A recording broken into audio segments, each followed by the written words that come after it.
Hey everybody, Wayne here. In today's Let's Play, I'm going to do a tutorial playthrough of Conquering the Valley, designed by Claude Whalen and published by Tiny Battle Publishing. I do want to thank Tiny Battle for sending this review copy to me.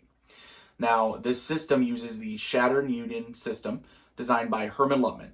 It is based on his Blind Sword system, which, if you guys don't know, I absolutely love. One of my all-time favorite systems. Primarily American Civil War, although I think Herm and Luttmann has kind of gone out maybe into some other mid 19th century battles. But anyway, I love the system of blind swords. It's chit draw. This Shattered Union is card draw, so it's very similar playing it. It's very similar, maybe closer to the system used in A Most Fearful Sacrifice, which is the Black Swan system. So card draw, the combat system is a little bit more similar to that. This one is supposed to be even lighter and designed for smaller scale battles than A Most Fearful Sacrifice and the Black Swan system was designed for. So I will be playing the Poor Republic historical scenario, Jackson Attacks. I'm going to do more of a tutorial as I play as opposed to a separate tutorial in front of it. I think that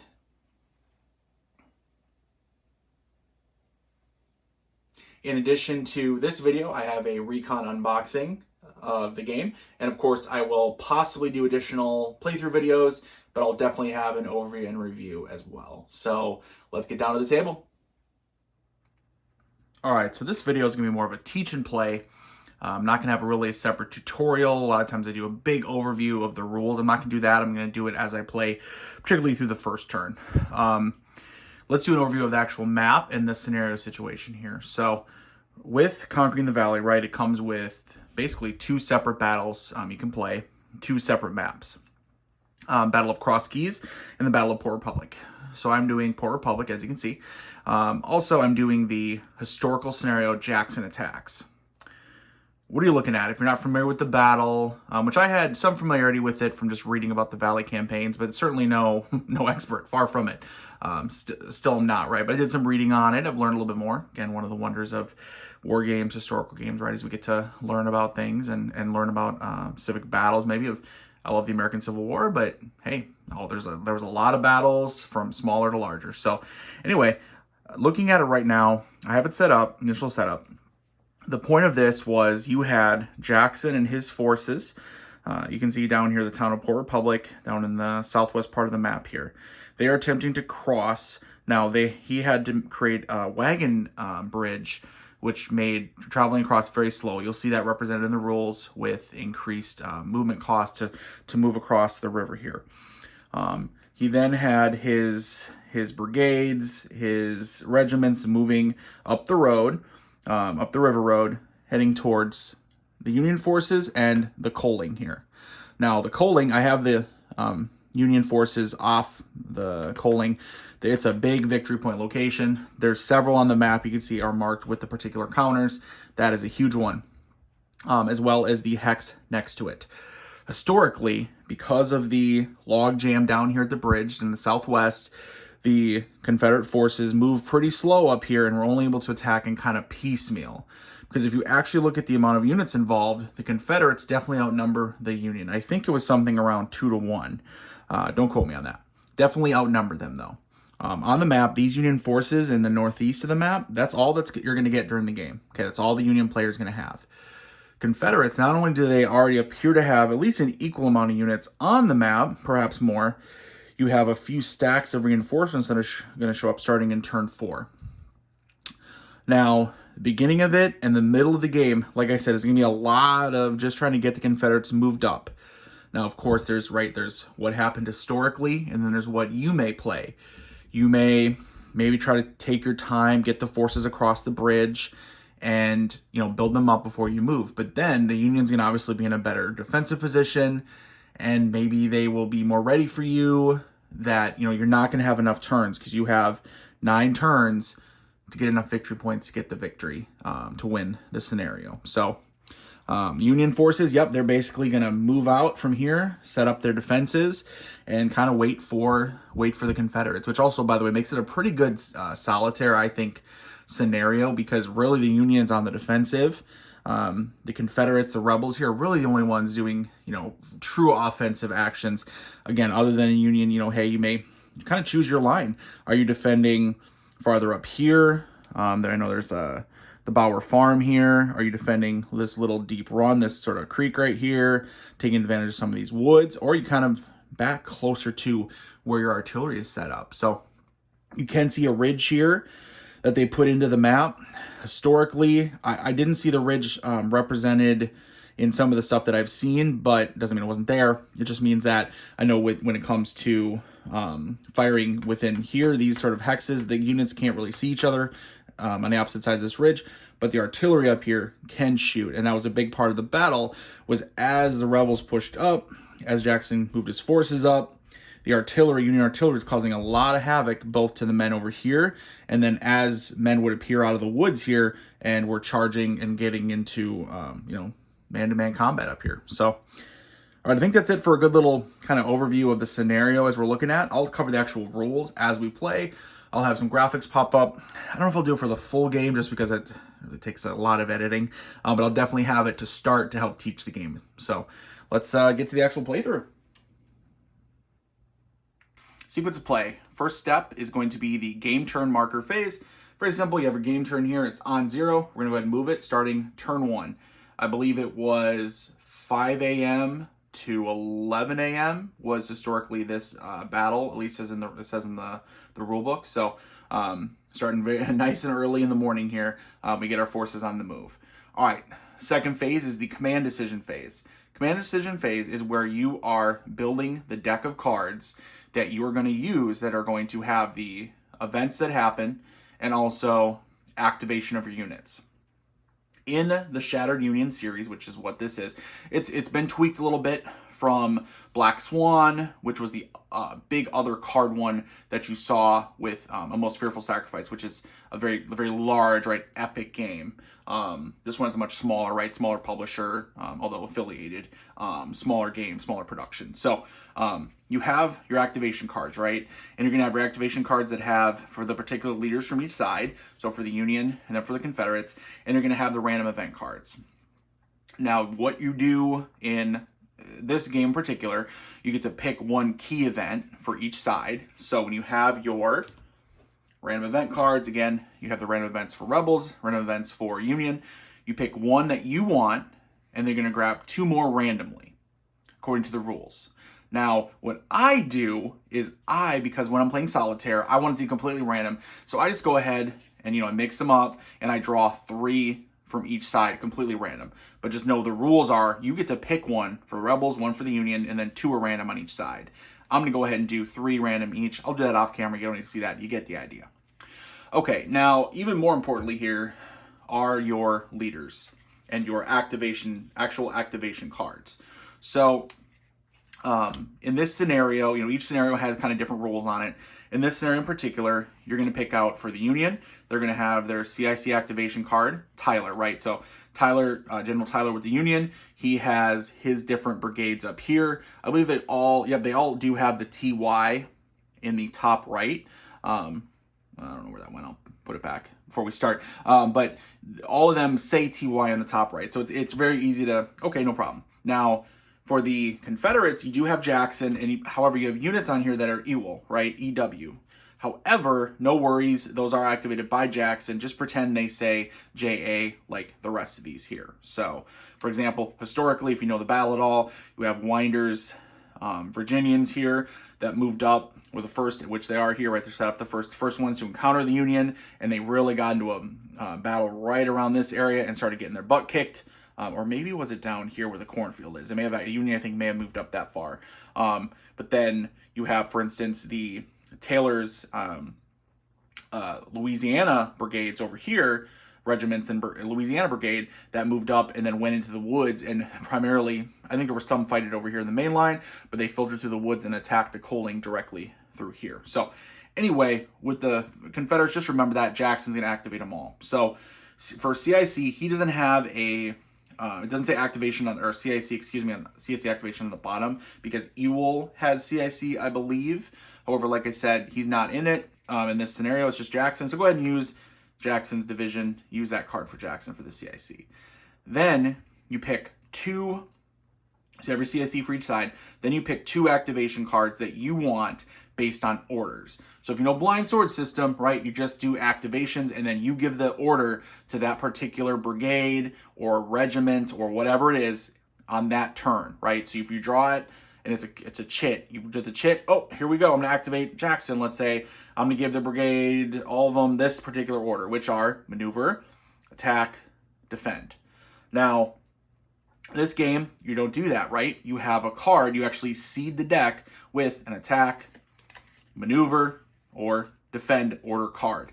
So you have to kind of think ahead a little bit. You don't get to do it on the time you get to, you flip the chit or you pull the chit from a cup. Instead, you have to seed the deck ahead of time. So just remember that. So for example, right now we're starting to be first turn. Jackson, he wants to move, baby, right? He wants to get his men up, attacking the Union, moving closer. But there's probably not going to be much combat the first turn. Well, we'll see. But he definitely wants to get a move closer. So when we're thinking about the idea of maneuvering, attacking, defending. Now, we're probably going to focus on maneuver, right? Because maneuver is going to give them additional movement points, which as part of this game, right, the units themselves, when you look at them, they have 2 numbers. Bottom left, the black number is their strength points. The bottom right is their cohesion rating. The movement is not on there because the movement of a unit is determined by their order. All right, so for Jackson and his men, we definitely want to let's do 2 maneuver orders. Let's go ahead and just get men moving here. We're not going to do anything with a defend and nothing with attack this particular turn. Set those aside. And I'll go ahead with the Union, same thing, right? We're looking, well, what's the idea? So now the makeup of the cards are going to be different. For instance, Jackson has 2 maneuver and then 1 defend and 2 attack. With Tyler here, he has only 1 maneuver. He has 2 attack and 2 defend. So what's he going to do right away? Well, he definitely needs to maneuver because he still needs to maneuver his forces around, get him in a better defensive position. And same idea when it comes to attack versus defend. Attack has more movement points.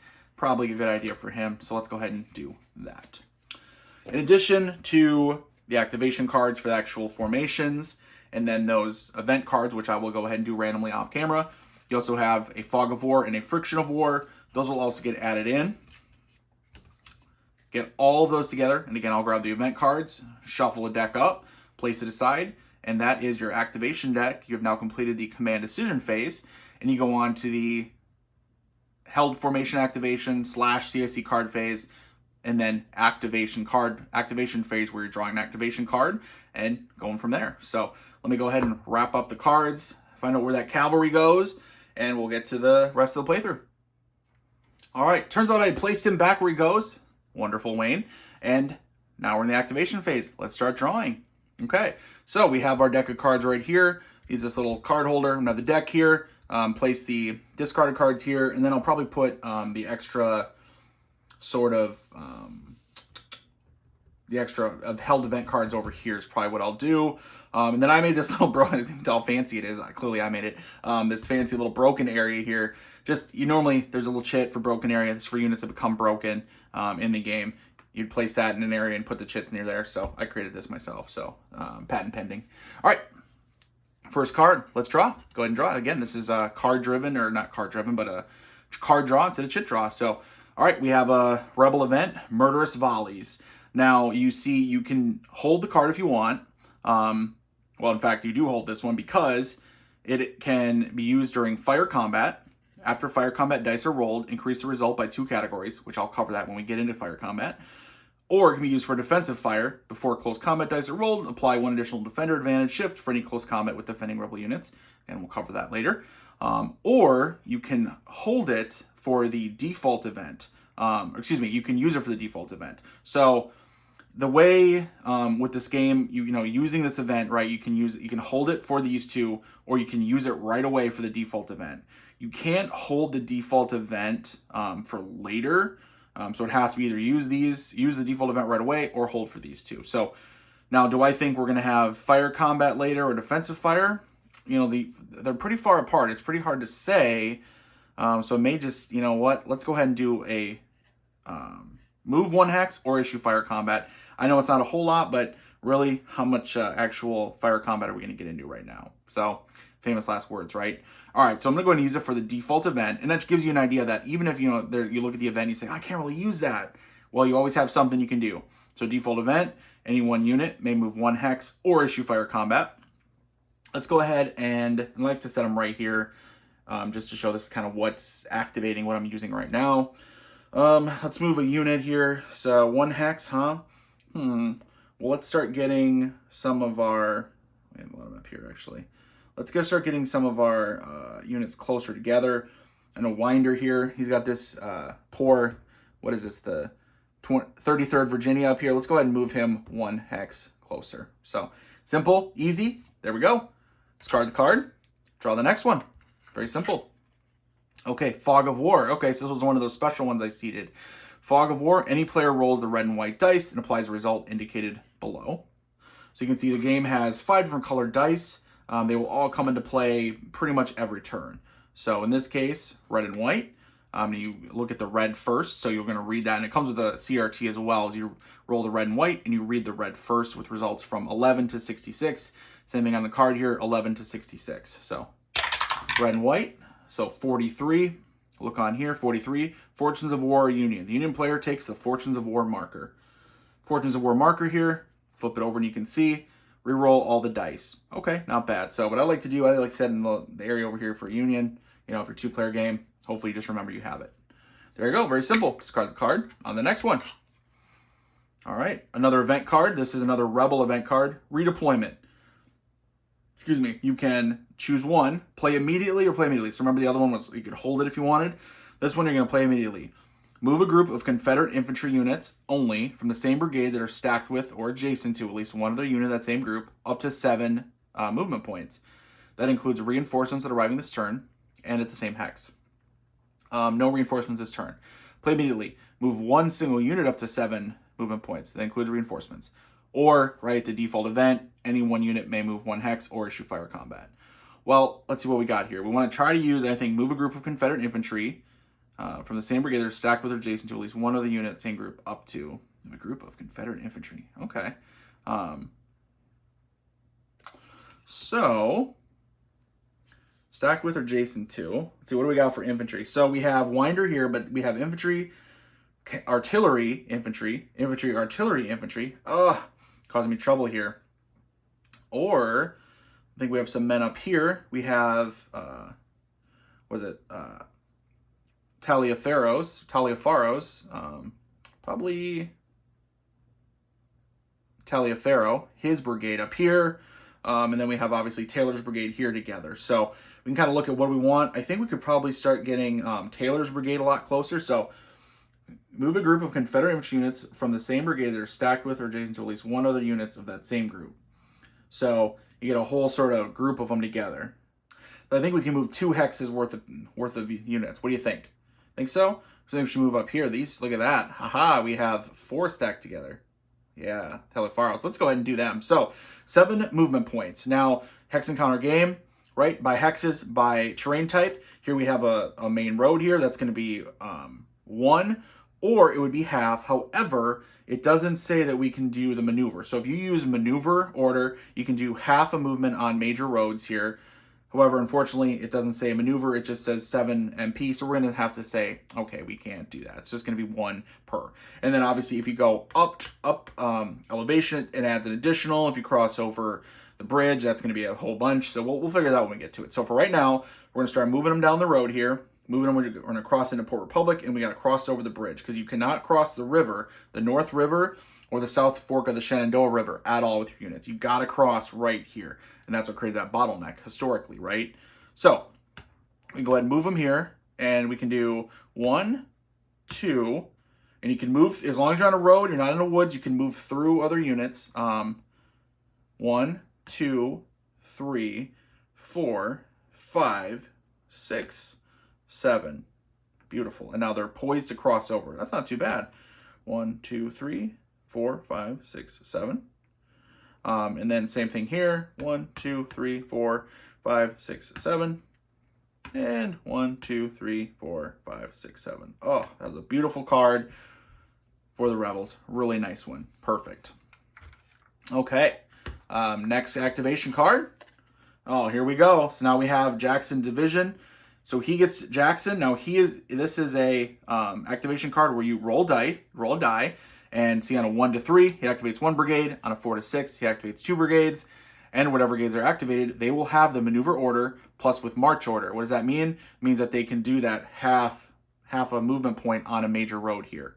So very nice. We're gonna go ahead and roll on that. So first thing up, right? Let's roll, see how many brigades he gets to activate. We want a 4 or higher as the Confederates. Oh, a 1. So good for the Union, bad for the Rebels here. Activate only 1 brigade, and it has to be a maneuver order. All right, so with his maneuver order, we get to choose our brigade, right? In 1 brigade, let's do Winders, Virginians here. Let's get them up the road here. And unlike in this Shattered Union system, unlike Blind Swords, right?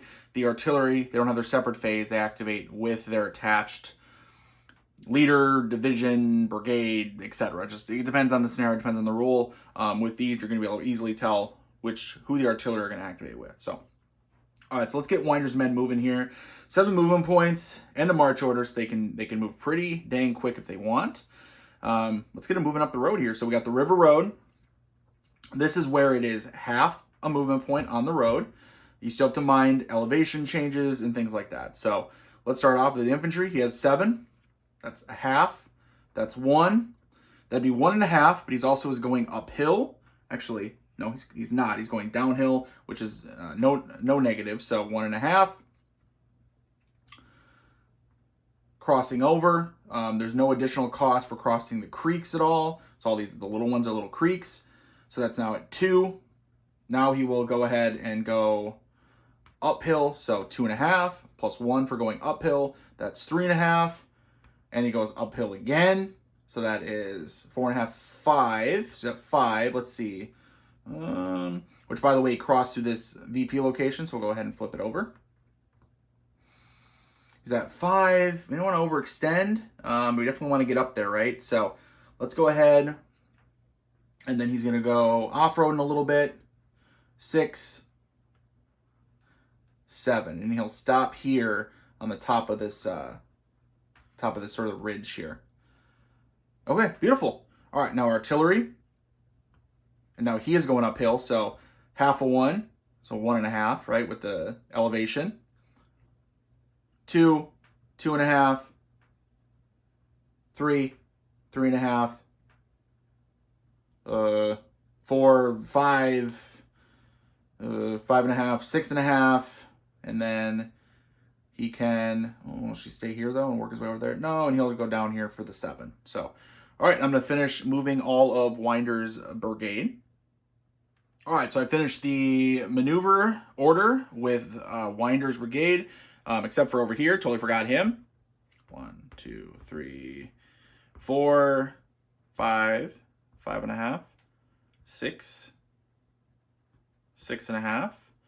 He's going to stop there because you can only stacking limit is 12. Which, by the way, there are some mistakes on the player aid. It looks like the player aid that was given with this game is the one from Hill of Death, the previous game in the series, not actually Conquering the Valley. So there's some mistakes on it.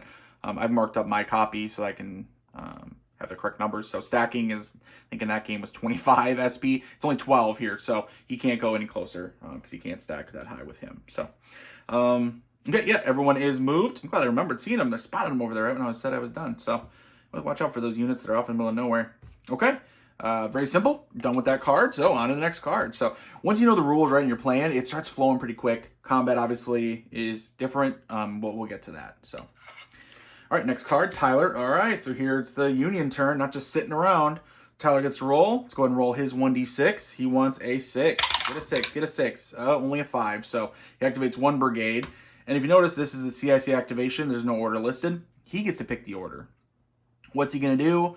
Well, I'm thinking he's probably going to do a maneuver order. What do you think, right? Because he still needs to get his men up into position. So, yeah, he's going to go ahead. Tyler's going to issue a maneuver order, and he is going to pick, I think, Tyler's brigade, get Tyler's Ohioans, get them up fighting, and get them up handling these Rebs up here. I think they can come into this valley and do what they want. So, all right, start off. What do we got here? So we're going to give a maneuver order that is 7 movement points, and yes, maneuver order, so we can, if we get on the road, they can go ahead and do half. So let's start off here. Oh, and by the way, this stack was right there. It's supposed to be on the coaling.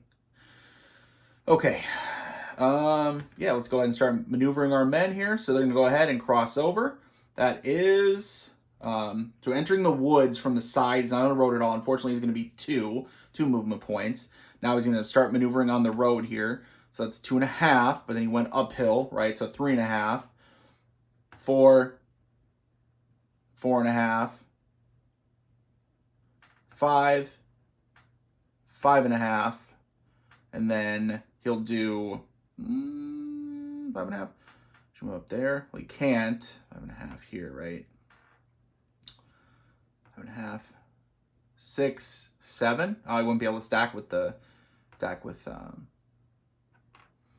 is the Boland's are excuse me, shoot, the cavalry though. I think he's attached to Tyler's. So in the game, I'll normally look this up off camera, but I'll show you guys. So for instance, in the scenario book here, it'll show you in the book, the rule book for the particular game, it'll show you who's attached to who, right? So for instance, yeah, so that the 1st West Virginian Cavalry is attached to Carroll's brigade here. So Carroll's brigade, not Tyler's brigade. Okay, so never mind. Yeah, he is kind of in the way right now, unfortunately. So we'll go ahead and what is he at? 5.5 here, right? So 6.5. Okay, stop right there.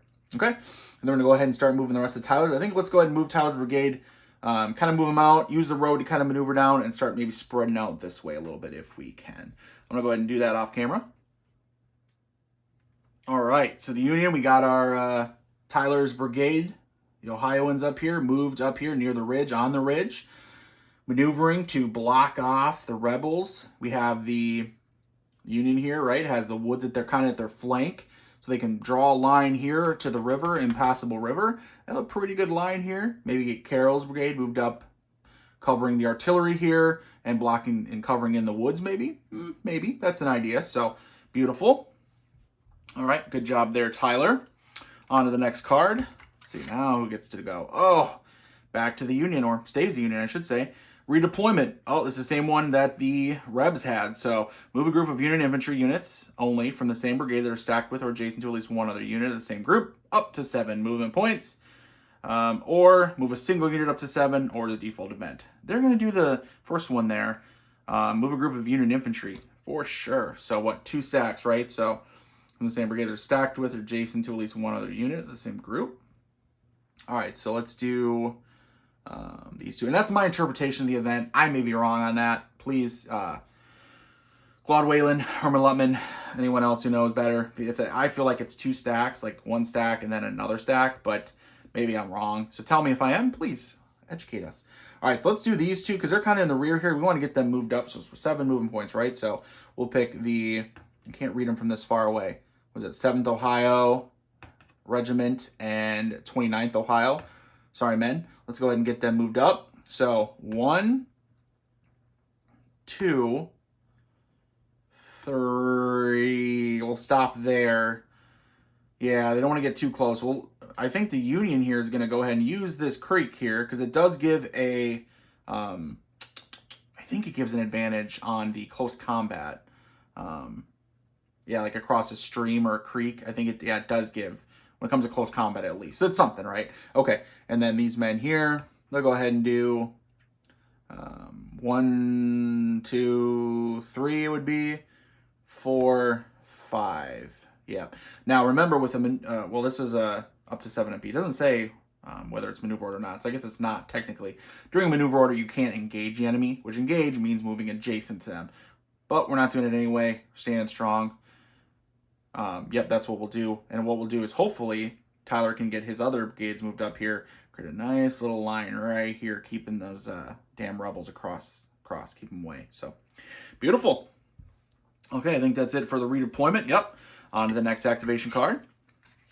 Oh, Jackson, though. Oh, here we go. See what happens. So, let's give it a roll. See how many brigades he activates.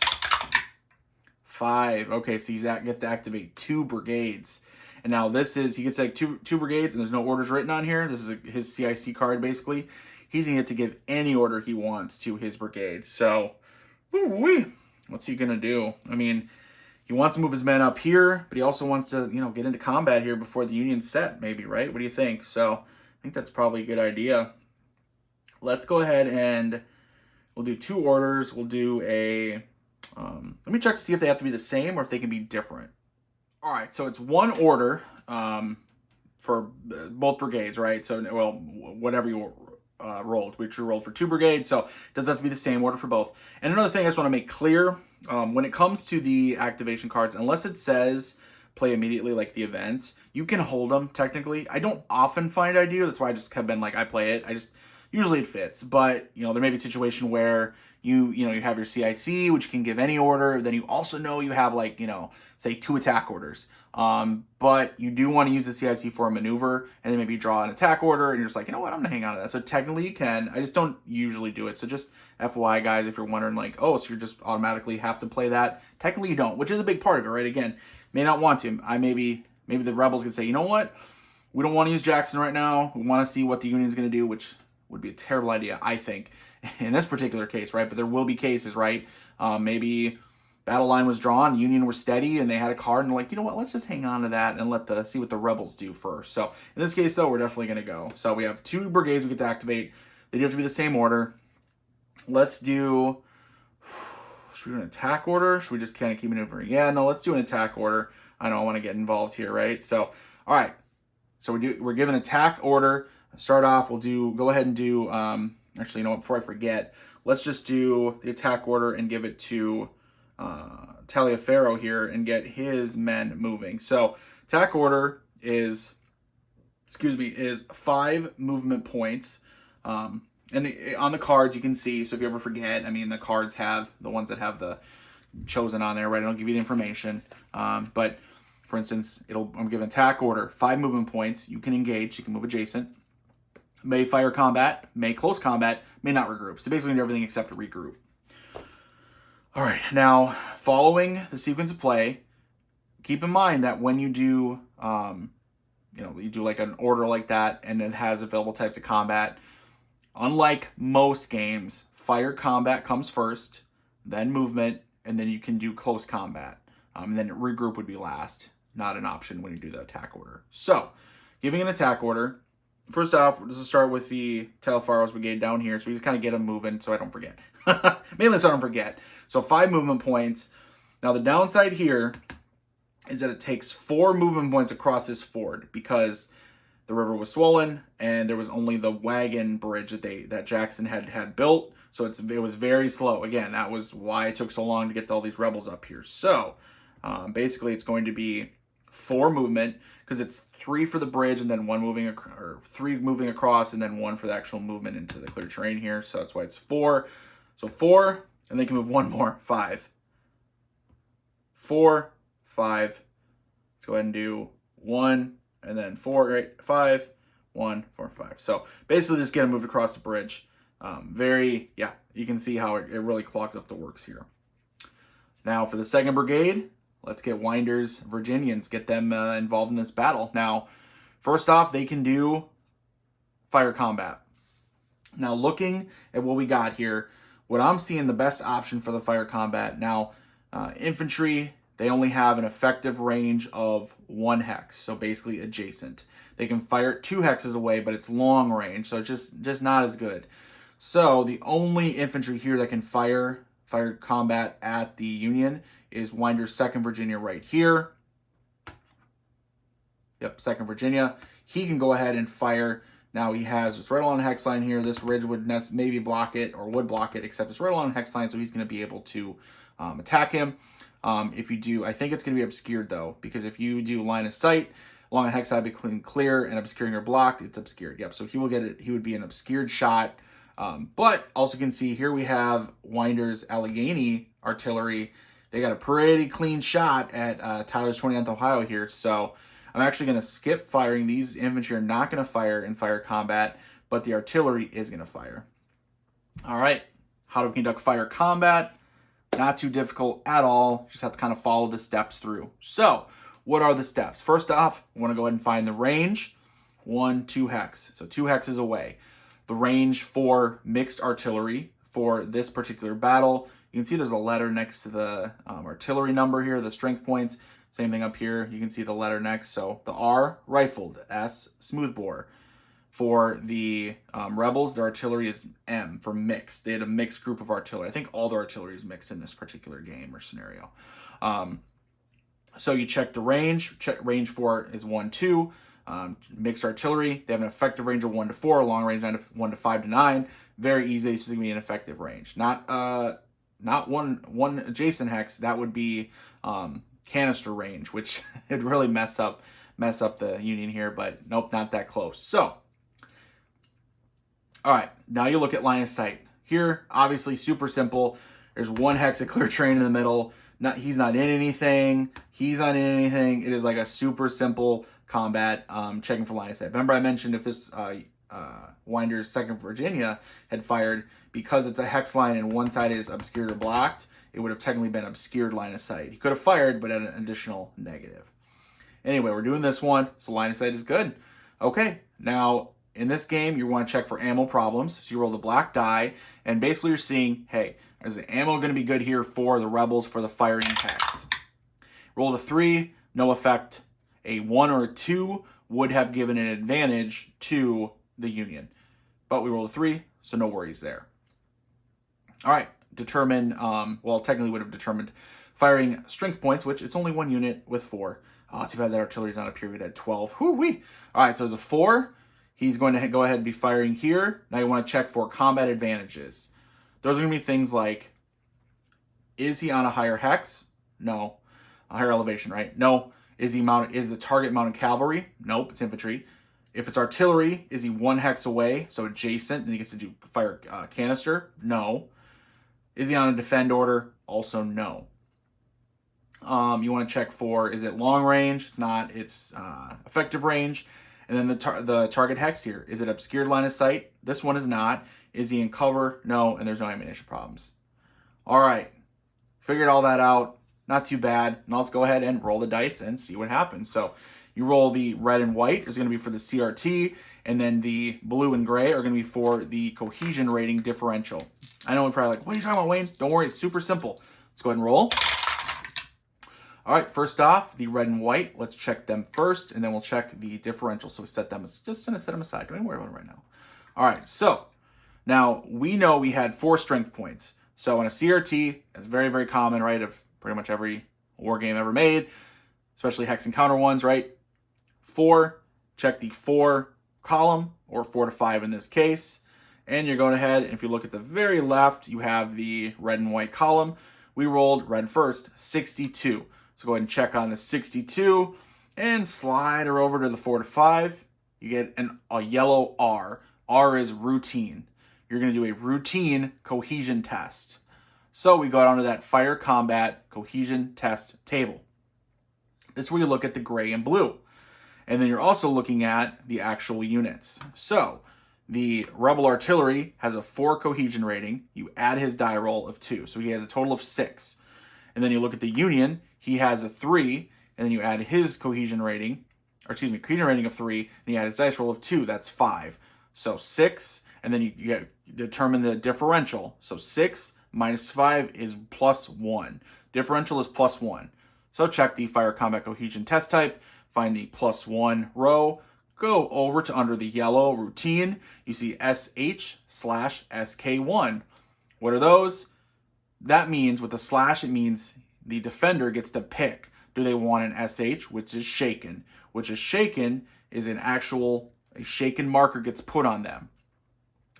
Or they can do the SK1, which is skedaddle 1 hex, which is retreat 1 hex. Skedaddle is just a fun word for it.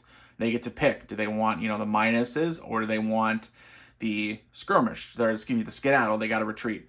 By the way, I want you to be aware that when it comes to the shaken markers and then the disrupted markers, they are misprinted for this game. These are the numbers that are printed on Hill of Death. For this game, it's a -1, -1, -2, -2. So when you look at a shaken marker, right, it's -2, -1. No, it's actually, and of course that's strength points and then cohesion rating. It's -1, -1. And the backside here for disrupted is, it says -4, -2. No. It's -2, -2. So what I like to do is just remember the last number. It applies to both. Same time, I use these little bingo chit things. That way I don't have to cover up and put them under the counters at all. I go ahead and throw these on top, nice and easy. All right, so what is it? The Union, he has to decide. What does he want to take? He gets to choose. Does he want to skedaddle one and just retreat one and have no negative effect? Or does he want to hold the line but suffer a little bit and be shaken? He's going to go ahead and get shaken. He does not want to lose his spot. He is going to hold the line right here. Okay. And that is it for him suffering his, any sort of damage, any sort of negatives, whatever. But one of the things you can do in this game, now after the fire combat has been resolved, right, that resolution, there can be potentially a firefight. What does that mean? The target unit, so in this case the infantry here, he can fire back at a firing unit unless he was skedaddled or shocked. So if he had to retreat, no, they would just add in fire combat. Or if he had suffered a shock result, which that's part of combat, the part of the CRT, part of what you roll. So you can technically fire back. Now I will say for him, the question is, right, does he want to fire back? Because for him, this is not an effective range, it's long range, which will reduce his attack. But he also is a little annoyed that he just got shot at. So you know what? He is going to fire back because he wants to go ahead and try to dish out a little bit of damage, maybe get this artillery to retreat out of there. So you restart fire combat. Obviously, we know, check the range, and it's 2 hexes, which for infantry is long range. Just remember that when it comes to the fire combat advantages. Line of sight we know is good. He's going to go ahead and roll for ammunition. He only suffers a negative on a 1 because he's Union. They had better equipment, so no worries there. Total firing SPs. Now he has 6 strength points, but remember he's shaken, so he has that -1 to his strength points. So it's actually only 5 SPs. So you check the 5, which is 4 to 5.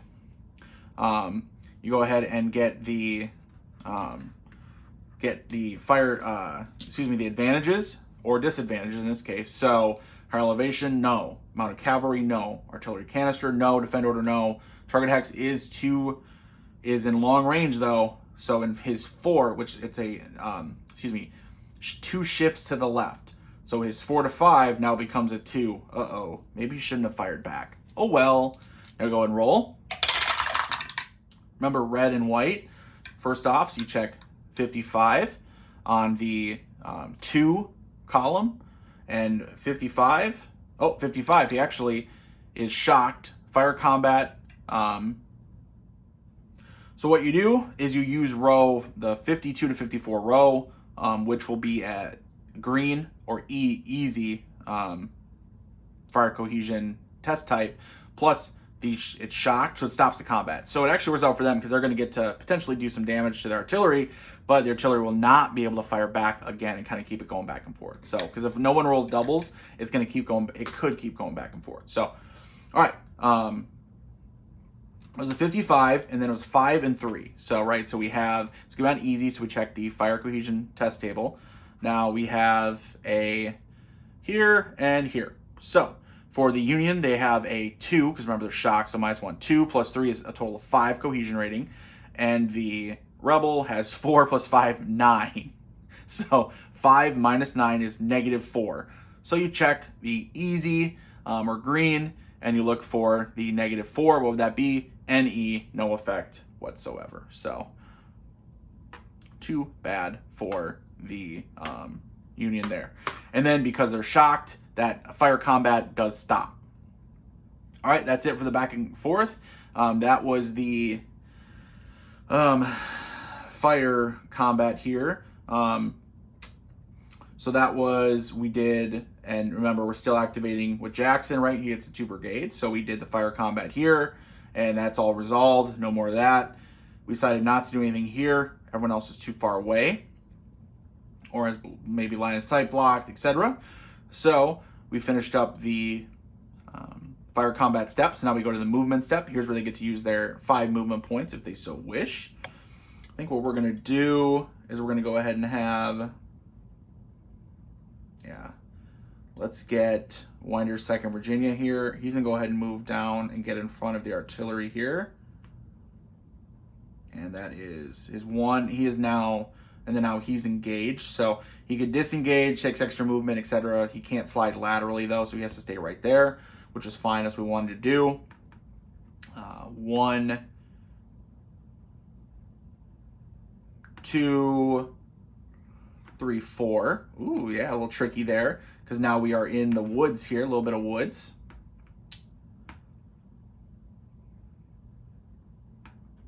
1, 2, 3. 1, 2, 3. Combine them because that's less than 12 or 12 or less. And let's get the artillery. Let's get him moved up here. 1, and then 1, 2, 3, 4. Beautiful. Oh, look at that. Beautiful little line right here, just ready to wreck the Union. Or maybe for them to get wrecked, you never know. Okay, so they finished the movement step. Close combat, are we going to do any close combat? I'm not going to do any close combat with this activation. The rebels are not going to do that. They're going to just stand strong where they are. No regroup, right? Because it's an attack order, so they're done with their activation. So that is actually the activation of the rebel card here. All right, on to the next card. Next one is Tactical Initiative. Choose one, play immediately. Select a rebel brigade, activate up to 2 adjacent units in that brigade with any one order. Interesting. Or hold and select a rebel unit, activate that unit with any one order. Oh, well, I'm going to use him. I'm going to use this card for sure. All right, let's, what do you guys think we should do? Well, I know what I think we should do. I think we should, let's go ahead and activate, select a rebel brigade. Obviously, let's activate Winders Virginians here. I could have 2 adjacent units with any order. Let's give an attack order. Let's go ahead and try to deal some damage here to the Union. So, yeah, definitely. All right, so attack order. Let's activate. We can do 2 adjacent units. Now, I think this line of sight is going to be blocked, unfortunately, from the artillery. I don't think they can see down there. Let's see. So I think hex up between clear and obscuring terrain is higher. That would obscure, but is he higher than the unit? Firing downhill, woods or units lower than both or lower than only firing hex obscures. So I think when you have an obscure and obscure, that means it's blocked. Or would it just be obscured? Maybe it would just be obscured here. So we could maybe do artillery attack, but I'm thinking the infantry here want to fire. That's what I'm thinking. So let's go ahead and get adjacent infantry.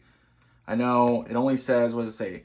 2 adjacent units. So not a full stack. So we'll just do the infantry on top there. So we're going to do these 2 infantry here are definitely going to unleash hell and are going to fire. So, all right. So we give them any order. Well, technically, right, let's give them an attack order to them. Okay. Attack. Oh, should we do a defend order? Because defend order, you actually get a bonus on the fire combat, but then you can't engage in close combat. What do you guys think? Let's do an attack. Maybe we'll engage some close combat here. So, all right. We'll do an attack order with these 2 infantry right here. First off, it is the fire combat step. Let's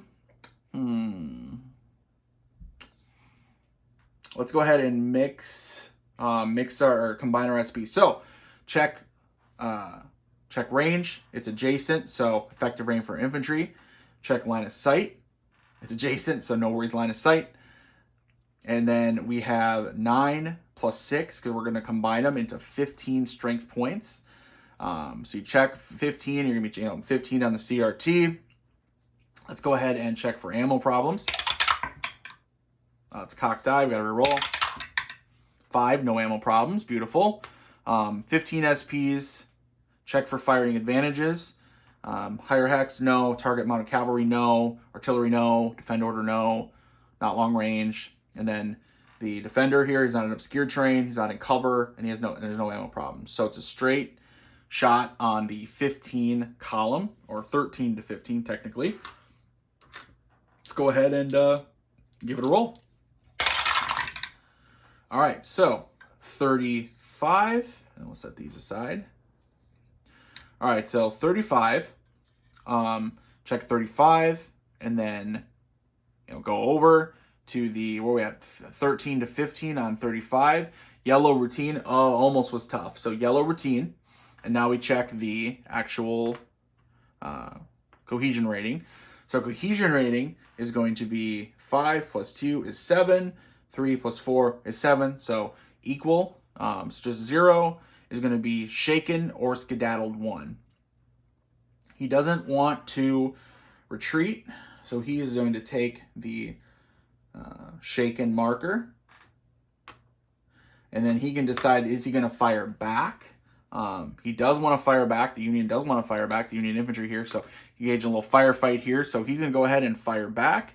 He's going to fire back at this stronger unit that happens to be in the woods, which maybe is a mistake, but that's what he's going to do. So let's see. First off, he has 6 strength points. And then, of course, line of sight and everything is good, other than he's in the woods, which will come back when under cover. So we are under, it's 7 minus 1 for being shaken, right? So he's at 6 strength points. Go ahead and roll for the ammunition. 6, no worries there. So 6 to 7. Oh, or would it be, yeah, he's at 6, the 6 to 7 column. Now we go and roll. Oh, and I need to determine the shifts too, which we go ahead and check this, and then we'll determine the shifts here. So, all right, so the shifts for combat advantage. So he's at 6 to 7 right now. He's not on a higher elevation. Target is not mounted cavalry nor artillery. Target's not defend. He's on defend order. It's not long range, but target is in cover. He's in the woods. He's in cover. So technically, that is a 1 shift over on the combat, the CRT. So 6 to 7 comes 4 to 5. So under 4 to 5. I rolled a 25, which 25 on 4 to 5 is no results at all. Now with the N, you want to go ahead and check to see what you still want to check CR just in case the cohesion rating is vastly higher, which it won't be in this case, but just saying. So it would be 5 plus 2 is 7, and then 5 plus 4 is 9, so 7 minus 9, negative 2, no effect. Because if it would be plus 5 or higher, the defending unit would still suffer some result. So it's technically with the N, you still want to check, as long as you understand the cohesion rating has to be quite a bit higher. So, okay, now the rebel can go ahead and fire back if he wants to, which he will. So, or excuse, yep, he's gonna go ahead and fire back at him. So with his 9 strength points, and all the ranges, everything is good. No negatives at all. So we're gonna go ahead and just roll. Oh, we'll check for ammunition though. A 2. Okay, so that actually is a shift in the defender's favor, right? So the 8 to 9 column is now going to be the 6 to 7 column. Let's give it a roll. All right, so 42 on 6 to 7 is easy, green 1. Now we check, he rolled really poorly here for the cohesion rating, so let's see. So 5 plus 1 is 6, and then 2 plus 6 is 8, so that's a negative 2. Negative 2 on easy is NE, no effect. All right, now the Union can fire back. He is, does he want to fire back? Do another fire, keep firing back. You know what? He is going to fire back one more time, except for, what's it, 5. So no ammunition problems. And he has the 6, but then with the in cover, it goes to 4 to 5. All right, 31, 4 to 5, 31 is N. And then you would check the cohesion. Nope, not going enough to do anything. So no effect. Feels a little ineffective right now, especially under cover. Now the rebel, what's he going to do? Is he going to fire back? He's actually not going to fire back. He's going to end the fire combat there. And we had, these are the only 2 units, right, that could do it. So they ended the fire combat. Now we go to movement step. Let's see, anyone unwinders want to move? What we have down here. I may have forgotten him before, by the way, so my bad over there. Sorry, 33rd Virginia. Let's see if he can move 1, 2, 3, 4, 5. Yep, he's definitely going to move. 1, 2, 3, 4, 5. Get him moved over here. And closer to joining his mates up here. Okay. Oh, man. This is a tough one. What should you do? Should we do close combat? Or do you think you should just stand by? All right, so the rebels definitely want to do close combat here. So pretty simple. Basically, only if you're under an attack order, which they are. They can do it in close combat. You can do multiple units that are next to each other. So we have this infantry are both activated, right? They're going to close combat Tyler's infantry right here. How do we do it? First off, in this game, the defender goes and rolls a defensive fire result. So you don't do like a separate like fire, actual calculate everything. You just go ahead and roll the die. Die roll modifiers are for every 4 infantry strength points or artillery, which not artillery, it's infantry, he gets a +1. Now he's only at 6, even full strength, he's only 7, so he gets a +1 to his die roll. So defensive fire against the attacking 2 infantry units. A 2. 2 + 1, right, is 3, no effect. Bummer for him. If he'd even rolled 1 higher, he would have got a 4, which would have been the largest SP attacking unit, which in this case would have been Winder's 5th Virginia here, would have suffered either a shaken or skedaddled 1 result. So, all right, so defensive fire is ineffective. So now we'll go ahead and conduct the close combat here. Now, I want to check for advantages, disadvantages, right? So go ahead and add up the attacking unit's SP. It is 15 versus 6. Is that 3 higher? No. Is that at least 2 times higher? Yes. So that's 2 combat shifts to the right. By the way, obviously 15 SP, right? So now it becomes 19 plus. Now, is it a flank attack? No. Is defender low on artillery? No. Is it across a creek? Oh, it is. Or is it across a stream? Excuse me, not a creek. So, the 19 plus, because it's across a stream, is 1 over to the left. So that becomes 16 to 18. And then is he supported on any flank hexes? 1 flank hex right here. So that lowers it from 16 to 18 to the 13 to 15 column. All right, 13 to 15 column. We'll give it a roll. Very similar, CRT, and then it'll be a close combat cohesion test. So 13 to 15 is a holy shiitake mushrooms. All right, so 66. So that is a brutal close combat. So that is a kind of a separate effect that this game has. A separate thing happens. It is a kind of a separate result that happens, showing that it is a brutal melee, not just shooting each other close, but literally hand-to-hand combat style. But we first resolved the regular combat, and then we resolved that. So, which we roll 66 is resolved on the 63 to 65 row. 63 to 65, and then we check down, right, we had 13 to 15, which is C, which is, I believe it's critical, which is basically the harshest. That's the harshest for the defender. So, check the cohesion ratings, and you always check the highest, right? So remember, which they're the same 5, but just in case there's a difference. Highest attacker, 5 versus the defender. So 5 plus 2 is 7. Defender is at 2 plus 2 is 4. So 7 minus 4 is 3, right? Positive 3. So check the differential. A positive 3 under the C under critical is defender is disordered. And then has to skedaddle 2. Because he already has a shaken marker, or disrupted. I don't know why I said disordered. Disrupted. However, he already has a shaken marker, so he actually is flipped over to his battle-worn side. And then he will have to, what is the other result? It was disrupted, which again, he becomes battle-worn, and he has to skedaddle 2, so he's going to have to retreat 2 hexes. We'll go ahead and retreat him up here, kind of at least stay adjacent to his fellow soldiers. And then let's go ahead and move up the Winder's 5th Virginia here. We can't have, he can follow, right? Basically fill that hex. Can't have him move up as well because he's weaker. So we'll just do that. All right, now remember it was a brutal melee, so we got to roll on the chart here. So let's see what happens. Brutal melee, a 1. Bloody fight. All units test their cohesion rating. Fail equals a shaken result. Okay, so test your cohesion rating. Pretty simple.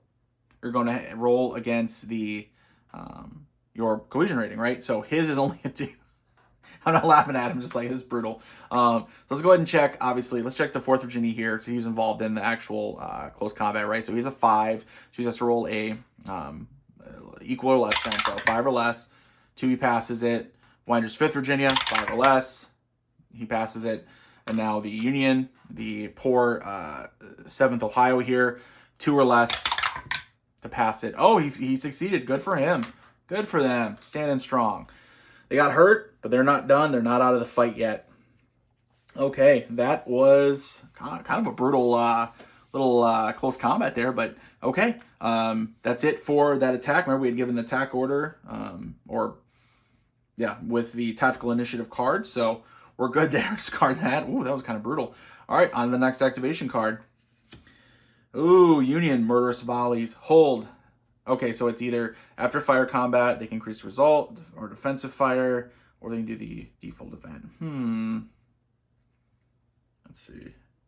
Let's go ahead. I think what they're going to do, they're going to go ahead and use the default event, and they're going to move any one unit 1 hex, and they're going to move this this infantry brigade here, or infantry regiment, the 20th Ohio. Let's move them. They move him up the ridge. Get him out of the. Otherwise, he's in danger of getting surrounded and flanked here. So get him back. They'll draw their line back here a little bit. Yeah, let's do that. Okay, next card. Tyler. All right. So Tyler gets to go for the Union. This is an attack order. How many brigades can he activate? 5. So you can activate, or not 5, 5 brigades. Whoa. He rolled 5. It's only 1 brigade for them, so bummer. Okay, so attack order. Now, oh boy, it's tough for them because they're kind of in a position where they need to get those additional units up. I do know their artillery can fire, so, and the artillery activate. At this point, the artillery should be able to hit and get some damage in. So they're going to do is the Union will use it on Carroll's brigade. I know, but they need to get some other units up here. They need to get some other men up here on the line here. So they'll go ahead and activate Carroll's brigade, and then they'll activate the artillery. Let's say the artillery lasts for the combat. So we got, first West Virginia here. 1, 2, 3, 4. I'm gonna stop there. 1, 2, 3, 4, 5. 1, 2, 3, 4. I'll stop there. 1, 2, 3, 4. 5 up there. Yeah. Okay. I know. Not too much. I was just moving them up a little bit, but I think if we can get up here, right? If us thinking of a Union perspective, they can get up here, maybe shift the line a little bit, and let some artillery do some damage, which they're going to be able to attack now. So, in this game, in this scenario, the artillery for the Union are attached to basically anybody. Whenever Tyler, they get to activate as well. So, I'm trying to remember if I missed a prior activation with an attack order. If I did or not, I can't remember if I did. I may have, where they maybe could have attacked. Let's see. Union. I can't remember. So, because I think I just gave a maneuver order, didn't I? Anyway, it doesn't matter. Now we're going to do it now. So, Union artillery is going to attack the rebels over here. So, we have smooth bore. Oh, good. So, smooth bore, and then what is it? So, 4 strength smooth bore. Smooth bore already has effective range of up to 3. Long is 4 to 7. So, 1, 2, 3, 4, 5, 6. So they can shoot him. All right, so he's going to go ahead and shoot a smooth bore here. It's going to be obscured. So basically with the rules, even though there's a ridge here, the artillery on the coaling, because that's where he's at the coaling, and then the adjacent hex, can see over this ridge. The ridge almost isn't there for them. He's shooting over units though, right? So firing, I think it's firing downhill. Woods units lower than both, or lower than only firing hex, obscures. Yeah, so it will be obscured, but he can still fire. He's going to fire his artillery at the poor 5th Virginia here out in the middle of the open, which is what happened historically. The Union artillery rained hell down on the rebels. So, all right, so this is 4 strength. So it's going to be, I'm doing the fire combat step, right? I know, I did the movement first, but listen, just relax, everybody. I'm playing solitaire. I can kind of play how I want, right? But anyway, normally be right fire combat first, then you do the movement. Just remember that. Okay. Do their fire combat. So it's 4 strength. He's gonna fire right here. The range is gonna be long range because they're smooth bore. Firing SPs is gonna be 4. And then check for ammo problems. And no ammo problems. And line of sight is good. Again, it's just obscured. So, all right. So when we check for the actual roll, the advantage would be he's on a higher elevation, excuse me. So he gets a +1. So instead of being 4 to 5, right, it would be 6 to 7 column. But he's firing at long range, so then it drops down to the 3 column. Do a roll. All right. 31 on the 3 is negligible. And that's what the N, regular N, is, just negligible. Check for cohesion rating. 4 plus 4, 8 versus 5 plus 2, 7. 8 minus 7, just 1, positive 1 on negligible is nothing. So it has to be at least plus 5, remember? Okay, so no effect on that. And then they can't fire back. The infantry can't fire back in a firefight because it's way outside their range. Okay. Now here's maybe we can get some damage done as the Union side. So they have a couple more artillery batteries here.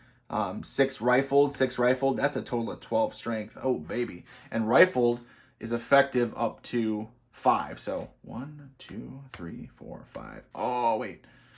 1, 2, 3, 4, 5, 6. Oh, he's still. Yep. 1, 2, 3, 4. Yeah, they're all, unfortunately, just outside of range. Should he attack the artillery here? He can shoot back, but I was thinking of attacking Winder's artillery here. Maybe he should do that. What is he in? Is he in anything, or it's just open? That's just clear there. Okay. So he will go ahead and, he's going to target 5th Virginia over here. So 12 strength, attacking here. It is long range, technically. So line of sight is obscured because of there's friendly units in the way at a lower elevation, 3rd same elevation, obviously, to block them. Just go ahead and check the ammo. Ammo's good. So it's 12, so 10 to 12 column. He's on a higher elevation, so that becomes 13 to 15. Let's see, running down. It's long range though, so now it drops all the way to 8 to 9. And, well, he's out in the middle of nowhere. He's not in cover anymore. So 8 to 9. Let's see what happens. All right. I think this is going to cause some damage here. So 8 to 9. And he rolled 45, which 45 on 8 to 9 is yellow R routine. So now we do the cohesion test. It is, I rolled pretty good though. So 4 plus 4 is 8. 6 plus 5, 11. 8 minus 11, -3. So -3 on the routine R, NE, no effect. Oh, brutal. Brutal on that, just because the cohesion, I mean, maybe, took a little bit of casualties, but cohesion rating's pretty high on these rebel units, so it takes a little better die roll than that to hurt him. So, obviously, he cannot fire back at all. Again, too far away. That is it for fire combat. We already did the movement on Carroll's brigade here, so won't worry about that. And then close combat, not going to be any close combat at all. And that's it for the attack order for Tyler here. So that is it. On to the next card. All right, next activation card here. Ooh, Friction of War. Discard the next drawn activation card without it having any effect. Ooh, all right, let's see who gets hurt here. Oh, Jackson. Oh, no. Maneuver order. We really could have used that maneuver order. So they're moving our men back up here and get Wine. Winder's holding his own for now, but, he's going to keep getting bombarded by that artillery. And, yeah, it's not going to be good. So, oh, man, that's too bad. All right. Well, that's how it goes. That's Chaos of War, right? All right, next activation card. Tyler, maneuver order. Okay, so let's see how many brigades. 3, which is 1, which is fine because Tyler's the Ohioans, probably not going to do much with maneuver. Well, they could do a little bit. Anyway, let's assign it to the Carroll. brigade, get his men moved up here. So we got men here, here, here, here. I kind of want, I think Tyler Wright should kind of anchor the flank off the river. So let's go ahead and get Carol's men kind of moved up over here. Maybe they can do a little bit of flanking action of their own, possibly, especially if there's no supporting rebels up here yet. So maneuver order, 7 movement points, but may not engage, no fire combat, etc. So goes straight to the movement step. Always remember, right, you have to follow it in order. Technically, I know last turn I didn't really do that or whatever. Whatever, I'm playing solo. But it would be, fire combat if eligible, movement if eligible, always eligible, I think. Close combat if eligible, and then regroup if eligible, which is only under a defend order. Okay, so Carol here, he's definitely going to get some of his men. And now this does activate the, I forgot Carol activates the cavalry here, Bowler cavalry. He's going to go ahead and dismount because he's not, I don't think cavalry is going to be a huge part of this battle, which it wasn't historically as far as I know. Dismounts, so it takes half his movement points, so takes 3.5. So he has 3.5 left. And then, and yes, if you notice, there's this blank here. It's missing the counter artwork. Unfortunate part of the game here. So he's going to go ahead and just move up here and stand strong. Let's get Carol moving here. The 1st West Virginia. Move them, let's see, 1/2, 1.5. And then 2, 3 up into the woods, and then stop here. Oh, I feel like that artillery though is trouble. But he can't maneuver. He can't get any closer. So, shoot. He'll actually move here. Well, shoot. What did I say that was? Because he's 1/2, 1.5 because of the terrain, and then up another. So, and then 2, so 3. And then just do 4, 5. Yeah, let's do that. There we go. Now I don't think he'll be able to shoot at him because the woods are going to block the line of sight. So he's hidden from their artillery, but he's still strong here, making sure that, they can't flank him. So I like that. I actually like that idea. Okay, let's do 1, 2, and then 3, 4, 5 uphill, 6, 7. 1, 2, 3, 4, 5, 6, 7. Okay? And that's it. So see how Carol, we got him in the woods here, anchoring the flank over here. Yes, you can see the rebels may try to maneuver up here, but first off, your artillery's going to do work on them. But then when the rebels try to come through the woods, bam! Carol's brigade's there to stop them. All right, I think that's it for Tyler's activation. Yep, because maneuver order, remember, it's not an attack, so we can't use artillery, otherwise they always activate. And the last activation card of this turn, Harassing Fire. Play immediately. So Union, choose 1 rebel unit and roll a die against that unit's cohesion rating. Okay. Let's do, this guy, 5th Virginia, sitting out here hanging out in the wind, blowing in the wind. Let's roll against him. Let's roll against him. Higher, higher, higher. Oh, okay. If the die roll is less, we got 3. His cohesion rating is 5. Die roll is less than cohesion rating. There is no effect. Bummer. Maybe we should have used one of the fire combat. Maybe got the artillery up there and start, or keep unleashing hell on the rubs. But all right. So that is it for the draw deck. So we've gone through, activation phase, playing cards. So the activation step and then the activation phase, held formations, all that's done with because there's no more cards left. So this would be the end phase, would be any held event cards. There are none. We don't have any. And so you reset it, right? And it is reset the sequence play, go to the next turn. Game turn marker moves, command decision, right? We build our deck. And so every turn you're building that deck of cards of, hey, what formations activate, what orders you want to give to them, etc. What events, if you're choosing them, again, I usually do it randomly because I'm playing solitaire, and then play them out, charge on and play them out. So I think I'm going to stop the video here, at least part 1. I may continue it, probably will actually, at least one more turn or 2. But I think that gives you a great idea of how the game plays. Hopefully it does anyway. It may have some mistakes here and there, and I misordered the one thing. Just remember, right? You are command decision. You're building that deck with the events and your activation cards. You're then drawing them. You can hold the activation cards if you want. I didn't really do that. You can, though. It's definitely part of the game. In fact, there's times you probably will want to. Then there's events. You can play events that you have to play immediately, events that you can hold, or you can just use them for that default event, which is generally one unit can move or engage in fire combat. Remember, you give them an order. Orders allow them to do certain things, right? Maneuver order, defend order, attack order, fire combat, movement, close combat, regroup in that order. So, okay, hopefully you guys got a good idea how the game works here. Let me know in the comments below what you think of my video, of this game. Definitely have more coming on this game and in the future. So if you made it this far, also please, 60% of my viewers are not subscribed. I would really appreciate a subscription. Just click that button. You don't have to watch every video. Just subscribe to my channel. It helps me to get more games to show off to you guys. So until next time, everybody, later.